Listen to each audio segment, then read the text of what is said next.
अध्यात्म विश्व विज्ञान यूट्यूब चैनल पर आप सभी भाई बहनों का हार्दिक स्वागत समादर है। मित्रों, अध्यात्म विश्व विज्ञान ये यूट्यूब चैनल खंडन मंडन के लिए नहीं है, ये इसके पूर्व ही हमने विदित कर दिया है।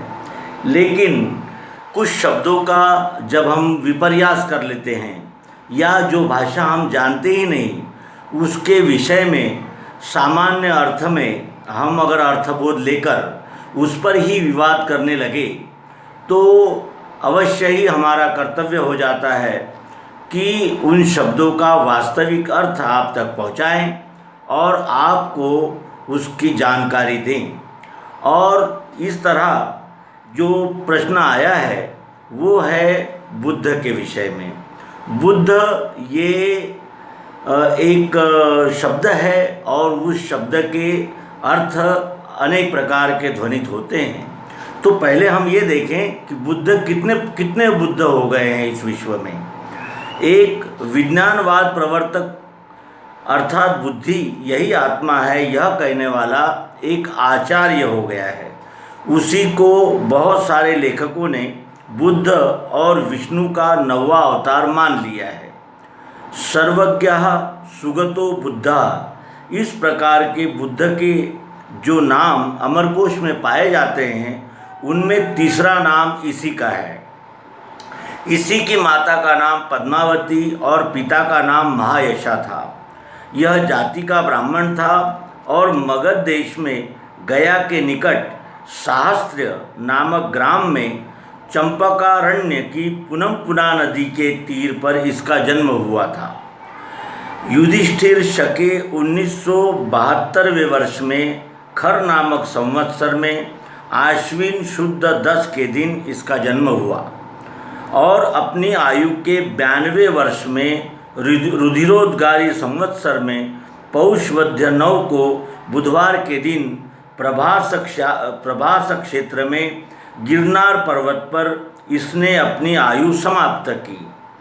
और इसके विषय में जैन ग्रंथों में अनेक उल्लेख है। यह विज्ञानवाद प्रवर्तक बुद्ध किस समय और कहाँ हुआ इस संबंध में उक्त उल्लेख ही उपलब्ध होते हैं। इस पर एक ऐसी आशंका उठती है कि ऊपर जिस विज्ञानवादी बुद्ध का वर्णन किया है वह तो अर्वाचीन काल में हो ही गया है, फिर उसका नाम तत्पूर्वकालीन वाल्मीकि रामायण में क्यों कर पाया जाता है। तो इसका उत्तर यही है कि वाल्मीकि रामायण का उतना भाग एक तो प्रक्षिप्त होगा अथवा इसकी उपपत्ति निम्नलिखित प्रकार से भी हो सकेगी। सुगतादि जो बुद्ध धर्म प्रवर्तक आचार्य है वो सर्वज्ञ को ही बुद्ध समझते हैं और सर्वत्र ऋषभदेव है यह भी वे मानते हैं। वस्तुतः ऋषभदेव ने उन सुगतादिकों को स्वतः बोध नहीं किया है, इस कारण वह उनका गुरु नहीं था, न वे उसके शिष्य थे। सुगत ने अर्थात अर्हत नाम के एक प्राचीन राजा ने ऋषभदेव को बाह्य दीक्षा अवलोकन करके अपने मन में स्वयं धारणा की तथा ऋषभदेव का नाम सर्वज्ञ एवं बुद्ध रखकर अपने को ही बाह्य रूपता तत्स्वरूप जानकर सुगत संज्ञक बुद्ध कह लिया।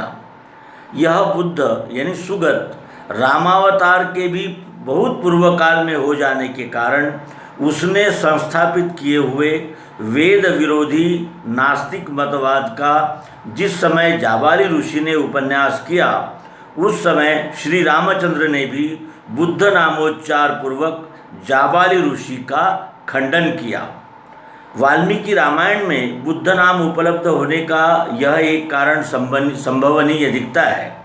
वाल्मीकि रामायण 109:34 यह आपने देखना चाहिए जिसमें इसका उल्लेख है। इस विज्ञानवादी बुद्ध को आज तक 4000 से अधिक वर्ष हो गए हैं। यह सब जगत क्षणिक दुख रूप और स्वलक्षण तथा शून्य यानी अभाव रूप इस प्रकार चतुर्विध स्वरूप का है, यह इसने प्रतिपादन किया है। और इस मत का खंडन श्रीमद् आद्य शंकराचार्य जी ने वेदांत सूत्र में विस्तार से किया है। यह अवश्य ही जिज्ञासु पुरुषों के लिए पठनीय है। अब देखें दूसरा बुद्ध जिसका उल्लेख आया है, ये विज्ञानवादी बुद्ध के 340 वर्ष के अनंतर एवं युधिष्ठिर शक के 1312वें वर्ष में प्रजापति संवत्सर में माघ शुक्ल 9 को मंदवार के दिन उत्तर कौशल देश के कपिलवस्तु नगर में सर्वार्थ सिद्ध यानी गौतम नाम का दूसरा बुद्ध हुआ। जाति का यह क्षत्रिय था और शुद्धोधन राजा की स्त्री माया देवी की कोख से इसका जन्म हुआ था, ऐसा बौद्ध मानते हैं। अमर सिंह ने अमरकोश में बुद्ध के जो नाम दिए हैं उनमें से अंतिम 7 नाम इसी के हैं। इसका सविस्तार वर्णन ललित विस्तार नामक विश्रुत ग्रंथ में पाया जाता है। अनेकों ने इसी गौतम को विष्णु का 9वां अवतार मान लिया है, किंतु आधुनिक समय में भी प्रायः सभी पाश्चात्य व पौर्वात्य विद्वानों ने मुक्त कंठ से इसी को 9वें अवतार के पद पर बिठाल दिया है। अब एक तीसरे भी बुद्ध हुए हैं। जैन ग्रंथों में बुद्ध नामधारी एक प्रमुख व्यक्ति और भी पाया जाता है। वह उपर्युक्त गौतम बुद्ध के अनंतर 665 वर्ष से हुआ था। इसका जन्म युधिष्ठिर शक के 1977वें वर्ष में रुधिरोद्गारी संवत्सर में कार्तिक शुक्ल पक्ष में हुआ था, ऐसा उल्लेख ग्रंथों में पाया जाता है। यह संवत्सर उन ग्रंथकारों ने प्रभव नाम संवत्सर से लिया हुआ है। अतः उपर्युक्त जैन ग्रंथों के संख्या लेख से ज्ञात होता है कि बुद्ध को लगभग 3000 से अधिक वर्ष हो गए हैं। ये तीनों बुद्ध नामधारी व्यक्तियों का वर्णन हमने यहाँ पर भारतवर्षाचा अर्वाचीन कोश इस प्राचीन मराठी कोश के आधार से किया हुआ है। अतः आधुनिक इतिहास की दृष्टि से इसमें जन्म संख्या में जो त्रुटियां मालूम होती है उसके संबंध में एवं वे सत्य है या असत्य है, इस विषय में उक्त कोश का कर्ता ही उत्तरदायी है, क्योंकि हमने ये जानकारी भारतवर्षाचा अर्वाचीन कोश इस प्राचीन मराठी कोश से आधार से लिया हुआ है। अब देखें अवतार किसे कहते हैं, अवतार का तत्व क्या है और कार्य क्या है।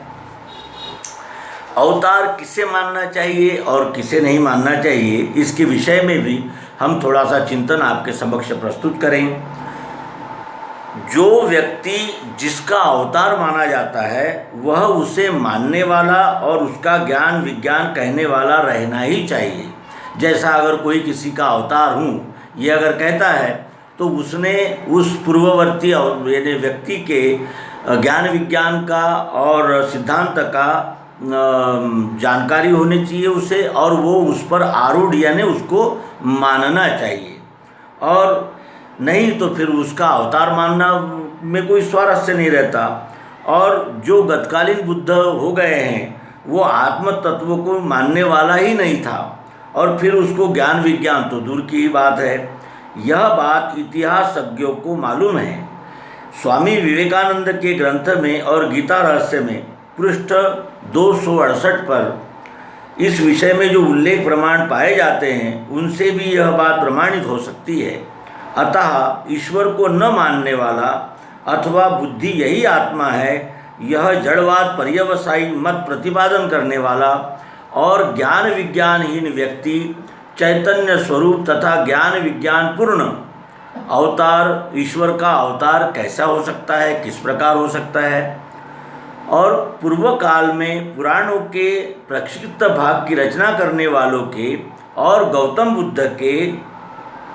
बुद्ध को 9वां अवतार कहने वाले आधुनिक पाश्चात्य व पौर्वात्य पंडितों के यह असंबद्धता और विसंगति ध्यान में ही नहीं आई है।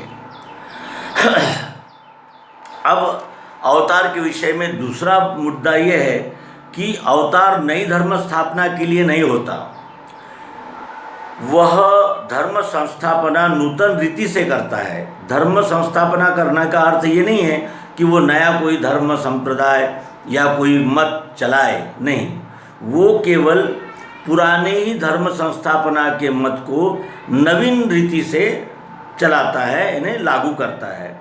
और बुद्ध यानी जो बुद्ध होते हैं वो धर्म संस्थापना नहीं करते, यानी वो क्या करते हैं, केवल एक नया पंथ, नया विचार, नई विचारधारा लेकर वो आते हैं। और इसीलिए जो यानी संप्रदाय जिन्होंने स्थापन किए हैं वो अवतार हो नहीं सकते, क्योंकि अवतार तो पंथ और संप्रदाय स्थापन करते ही नहीं हैं। वो तो केवल पूर्ववर्ती जो अवतार हो गए हैं उन्हीं के सिद्धांत को नवीन पद्धति से हम सबके सामने रखते हैं। फिर तीसरा इसमें मुद्दा आता है कि अवतार ये जो होते हैं ये यानी समष्टि के सर्वसाधारण सिद्धांत को बताते हैं। यानी उनके जो सिद्धांत होते हैं वो किसी एक मत, पंथ, संप्रदाय के लिए नहीं होते, वो संपूर्ण विश्व की यच्चावत मानवता के लिए होते हैं। वो यानी एक प्रकार का मत, पंथ, संप्रदाय में उनके विचार बंदिस्त नहीं होते, वो यच्चावत सृष्टि के समस्त मानवों के लिए लागू होते हैं। वो एक अवतारी पुरुष का विशेष लक्षण कहा जाएगा। फिर चौथी बात यह है कि ईश्वर जो है वो समष्टि रूप है, इसलिए ईश्वर का अवतार होता है तो किस लिए होता है, समष्टि कार्य के लिए होता है। और समष्टि यानी इस विश्वरूप परमात्मा के कार्य पर नज़र रखते हुए होता है। वो इस कार्य में अपने किसी मत का, पंथ का सम्मिश्रण नहीं करता, वो केवल इस नैसर्गिक प्राकृतिक कार्य को ही यानी एक प्रकार से सिद्धांतों में व्यक्त करता है और सिद्धांतों के आधार से हम लोगों के सामने रखता है। इस तरह अवतार किसे कहते हैं और कितने प्रकार के बुद्ध हुए हैं, इस विषय में हमने आपको अल्प जानकारी देने का प्रयास किया है, जो विविध ग्रंथों के आधार से है, आप भी जांच सकते हैं। फिर जो वो कहते हैं शर्मा जी के प्रश्न का हम उत्तर दे रहे हैं। वो कहते हैं कि देवद्विषां निगमवर्त्मनि निष्ठितानां पूर्वीर्मयेन विहिताभिर्दृश्यतुर्भिः लोकान् घ्नतां मति प्रलोभं वेशं विधाय बहुभाष्यत औपधर्मम्। इसका उन्होंने विपरीत अर्थ कर लिया है और वस्तुतः इस संस्कृत के श्लोक का जो भागवत में और भविष्य पुराण में आया है, भागवत में 10वें स्कंद में 48वें सर्ग में 23वां श्लोक, 12वें सर्ग यानी खंड में दूसरा श्लोक, 9वें खंड में 24वां श्लोक, इसमें ये आया हुआ है। और भागवत में कहते हैं कि लोगों को अपने जाल में खींचने के कारण अनेक प्रकार का एवं जटुलो मुंडी लुंचित केशा, इस प्रकार का वेश धारण करते हुए कल्पना रचित अदृश्य गतिमान पुरद्वारों से अर्थात कल्पित त्रिपुटियाँ सत्य बतलाकर लोगों का नाश करने वाले यानी द्वैतवादी, विशिष्टाद्वैतवादी आदि व्यर्थ विवाद करने वाले पुरुषों के मतांतरों में फंसे हुए पंथानुयायी तथा सांप्रदायिक बुद्धि वाले वेदानुयायी सज्जन पुरुष और देव स्वरूप का विद्रोह करने वाले यानी मूर्ति पूजा निंदकादि पुरुषों को भगवान बुद्ध औपधर्म का बहुत उपदेश करेंगे। इसका अर्थ वास्तविक ये है जो कि आपने उसका विपर्यास किया और उसका अर्थ विचित्र ढंग से लगाने का प्रयास किया। वस्तुतः इसका अर्थ ये है कि कल्पित त्रिपुटियाँ बताने वाले और भेषधारी द्वैतवादी, विशिष्टाद्वैतवादी आदि पुरुषों के मतांतरों से और सांप्रदायिक पंथानुयायी यानी विचारधाराओं से निकाल कर और मूर्ति पूजा निंदकादिक पुरुषों को भगवान औपधर्म का बहुत उपदेश करेंगे, वो बुद्ध होंगे। ये भागवत के दूसरे अध्याय के 7वें सर्ग का 37वां श्लोक है। तो औप का अर्थ क्या है? समीप, सामीप्य। औप यानी समीप रहना। और औपधर्म का अर्थ क्या है? जो सामीप्य निर्माण करने वाला धर्म, होता है उसे औपधर्म कहते हैं। तो औपधर्म का अर्थ है ईश्वर के समीप ले जाने वाला एक सिद्धांत कहिए या धर्म कहिए, इस प्रकार की बात होती है। और इसके पूर्ववर्ती यानी बुद्धावतार श्री महानंद जी चैतन्य के पूर्ववर्ती जितने भी बुद्ध हुए हैं उन्होंने ईश्वर को नकारा है, वो अनीश्वरवादी थे। और इसीलिए यहाँ औपधर्म का जो अर्थ है वो उस अर्थ से मेल नहीं खाता, और इसीलिए भगवान श्री महानंद जी चैतन्य को ही नौवा बुद्धावतार मानना ये योग्य यानी दिखाई देता है। और फिर बहुभाष्यते औपधर्मम, इसका अर्थ क्या है कि औपधर्म यानी जो नैसर्गिक प्राकृतिक धर्म है उसके विषय में बहुत उपदेश करेंगे। और इस प्रकार का कार्य श्री महानंद जी चैतन्य करते हुए हमारे नज़र के सामने है। फिर उसके बाद औपधर्म यह शब्द जो है वो कैसा है, कॉन्क्रीट भाव है उसका, यानी कॉन्क्रीट यानी मजबूत भाव है। और औपधर्म से अमूर्त यानी एब्स्ट्रैक्टिक भाव गोचर होता है। तो इस तरह औपधर्म इस शब्द का अर्थ हमने किस तरह लेना चाहिए इसका भी विचार हमें करना है। उसके बाद वो जो दूसरा श्लोक को उद्धृत करती है शर्मा, उनके विषय में बताएं कि तत्तः कलौ संप्रवृत्ते सम्मोहाय सुरद्विषाम बुद्धो नाम्ना जिनसुता किकटेषु भविष्यति। इस श्लोक को उन्होंने उद्धृत किया है और उसका भी अर्थ विपरीत किया है। अब इसका अर्थ यहाँ देखेंगे संस्कृत के यानी शब्द के अनुसार।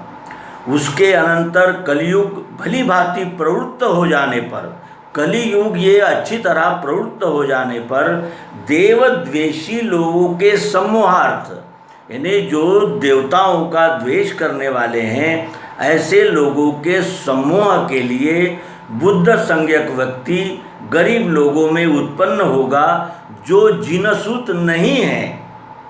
वे कहते हैं वो जिनसूत है, लेकिन इसका वास्तविक अर्थ है बुद्धो नामना जिनसुता किकटेषु भविष्यति, यानी नामना और जिनसूत के बीच में अ शब्द आया है। अ शब्द ये नकारार्थी है संस्कृत की दृष्टि से, और इस तरह वो जिनसूत तो नहीं है। अब किकटेषु इस पद के विषय में ये जनवाचक शब्द है यानी कुलवाचक शब्द है,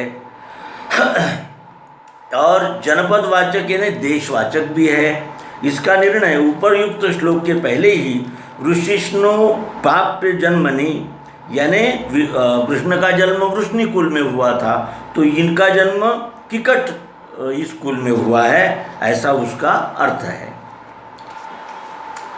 अब साधारण विभूति और असाधारण विभूति, इसमें भी भेद होते हैं। साधारण विभूतियाँ जो होती है वो मत पंथ संप्रदाय की स्थापना करती है और उसमें लोगों को जोड़ती है और अपना ही एक मत पंथ संप्रदाय चलाती है। लेकिन अवतार ऐसा कुछ भी नहीं करते, वो नैसर्गिक प्राकृतिक ही सिद्धांत हमारे सामने रखते हैं और न उनका कोई पंथ होता है, न मत होता है, न कोई विचारधारा होती है। ये विश्व ही यानी एक इकाई है, ये विश्व ही संपूर्ण है, इस दृष्टि से उनका उपदेश होता है। तो इस तरह हमने बुद्ध इस शब्द को यानी जानने का प्रयास किया और आपने उद्धृत किए हुए दोनों श्लोकों का यथामति अर्थ लगाने का हमने भी प्रयास किया है। तो इस तरह लगता है आपका समाधान हो जाएगा, ये कहते हुए यहाँ विराम देते हैं। नर्मदे।